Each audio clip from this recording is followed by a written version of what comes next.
તો દોસ્તો આવી ગયા છે અત્યારે ફાર્મ હાઉસ પર અને સ્વિમિંગ પુલની હાલત જોવા માટે આવ્યા છીએ.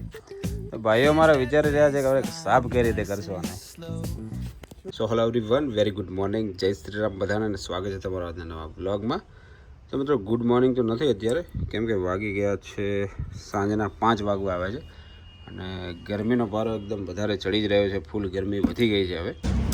તો મિત્રો અત્યારે તો હું છું દુકાને, તમે જોઈ લો આપણા ગોડાઉન પર આવ્યા છે ને અહીંયા એક સોફાનું રિનોવેશન ચાલી રહ્યું છે. તો આજનો વ્લોગ કંઈક ફરવા જવાનું નથી આપણે ક્યાંય, તો આજનો વ્લોગ મિત્રો બનાવવાનો છે આપણે જે સોફા રિનોવેશન ચાલુ છે એનો. તો મિત્રો એક સોફા આવેલો છે, જોઈ લો તમે, ઓલ્ડ પેટર્નની અંદર, અને ટોટલી રિનોવેટ કરવાનો છે આપણે. ફ્રેમ ખોલવાનું ચાલુ છે, આનું કપડું ને ફોર્મ ને બધું ચેન્જ થશે, આની અંદર કપડું પણ નવું લગાવવાનું છે. જૂનું ફોર્મ ને બધું નીકાળી દેશે, ટોટલ નવું ફોર્મ બધું લાગશે, કપડું ચેન્જ થશે. લુક આખો બિફોર આફ્ટરનો તમને બતાવીશું.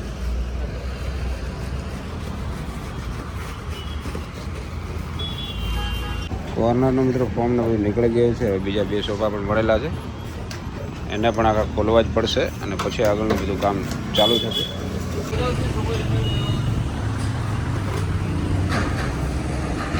જૂનાના જાણીતા અમારા કારીગર હિતેશભાઈ લાગી ગયા છે એમના કામ પર. સોફો આગળ રિનોવેટ કરવાનો છે આપણે ન્યૂ શેપમાં, દરીને બધું આખું નવું લગાવવાનું છે. તો બનાવી રહેજો કન્ટિન્યુ બ્લોગની અંદર. તો દોસ્તો બચ્ચા પડી આવી ગઈ છે, વેકેશન પડી ગયું છે, શ્રેય પણ આવી ગયો છે અને સિને પણ રેડી થઈ ગયો છે. આજે તો ખાલી જોવા જવાનું, સાફ કરવા, પછી આવવાનું, પછી સફાઈની બધું થઈ જાય ને પછી કમ્પ્લીટ. તો જ મિત્રો અત્યારે વાગી ગયા છે રાત્રિના 9 અને આપણે જવાનું છે મિત્રો ખેતર બાજુ ફાર્મ હાઉસ પર. સ્વિમિંગ પુલ પર નાહવા માટે જવાનો પ્રોગ્રામ બનાવો છે. સ્વિમિંગ પુલ કેવો થયો છે બતાવું તમને. તો સફાઈને બધું કરવાનું છે, એના માટે પહેલાં જોવા માટે જઈએ છીએ અત્યારે. તો मस्त खाना वाना खा लिया और अभी निकल गए हम.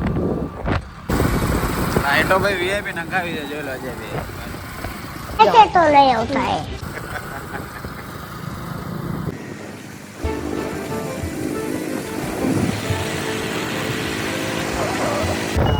हमारे फार्म हाउस पार्टी फाइनल दोस्तों આવી ગયા છે ફાર્મ હાઉસ પર. જઈએ અંદર. ઓફ રોડિંગ રસ્તો આવી ગયો છે. ડ્રાઈવર અમારા પડે, ડ્રાઈવર અમારા એકદમ એક્સપર્ટ છે ભાઈ.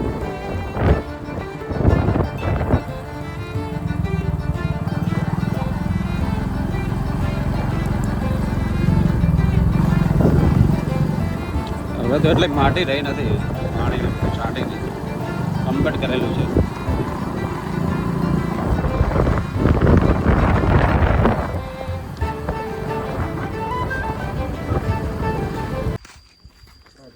ફાઇનલ દોસ્તો આવી ગયા છે આપણે. તો જોઈએ હવે સ્વિમિંગ પુલ તરફ જઈએ અને હાલત જોઈએ શું થયેલી છે. 1 વર્ષ પછી આવ્યા છીએ,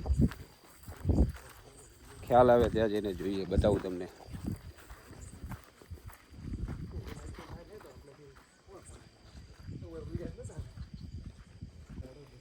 બાકી અંધારું છે ભાઈ, સાચવીને ચાલવું પડે છે. બહુ ટાઈમ પછી આવ્યા છીએ.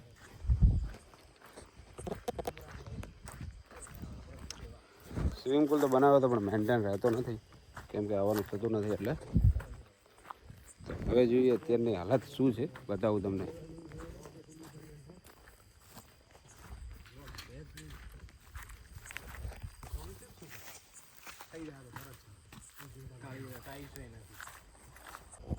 તો દોસ્તો આવી ગયા છે અત્યારે ફાર્મ હાઉસ પર અને સ્વિમિંગ પુલની હાલત જોવા માટે આવ્યા છીએ.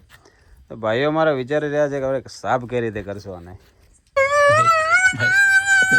તો મિત્રો હાર માનવાની થતી નથી, સફાઈ તો કરવી જ પડશે. નાહવા માટે તો આવવાનું જ છે ફાઇનલી. તો હવે શનિવારનો પ્રોગ્રામ રાખેલો છે અમે, તો એના પહેલાં એકવાર સફાઈ કરવા માટે આવીશું. અત્યારે તો ખાલી જોવા માટે આવ્યા હતા કે શું પોઝિશન છે, શું હાલત છે. બાકી બહુ મિત્રો નાહ્યા છીએ બહુ. તો મિત્રો ફૂલ સફાઈ કરીને ફૂલ પાણી ભરવાનું છે અંદર. અને ભાઈઓ અમારા આવેલા હતા સફાઈ કરવા માટે, પણ આજે કંઈ મેળ પડે એમ છે નહીં. તો એના માટે હવે અમે આવીશું કાલે નહીં ને સફાઈ કરવા માટે પરમ દિવસે આવીશું. બધી સાધન સામગ્રી લઈને તો ફૂલ સફાઈ કરવાની છે, ફર્સ્ટ ક્લાસ એકદમ ચકાચક નાહવાની મજા આવી જવાની છે. તો આપણે એનો પાણી જવા માટેનો વાલ મૂકેલો હતો, એ દેખાતો નથી, તો એના સર્વે માટે જવું પડશે આપણે, કેમ કે હમણાં પૂરણને બધું કર્યું છે તો ખ્યાલ નહીં ક્યાં ગયો. તો આનંદભાઈ ગયા છે ભાઈ વાલ ગોતવા માટે. अबे साले तभी मेरा माफ करना गुस्से में. તો જે મિત્રો બધા ભાઈઓને બોલાવીશું અને પરમ દિવસે બધી સફાઈને બધું કરી લઈએ તો મસ્ત મજાને ભેગા થઈને નાહવાની મજા આવવાની છે. આજે તો આવ્યા હતા બધું જોવા માટે. તો મિત્રો 2 દિવસ પછી આવીશું. જે પાણીનો સમય છે, પાણી આવવાનો સવારનો છે, તો કંઈક પ્લાન બનાવીએ ધોવા માટે. હા ફોટો પડ્યું વાઇપર આવી ગયું, એસિડ આવી ગયું છે, બધું સામાન આવી ગયો છે ધોવા માટે. તો એના માટે ભાઈઓ કહે છે કે આપણે આવીશું પરમ દિવસે.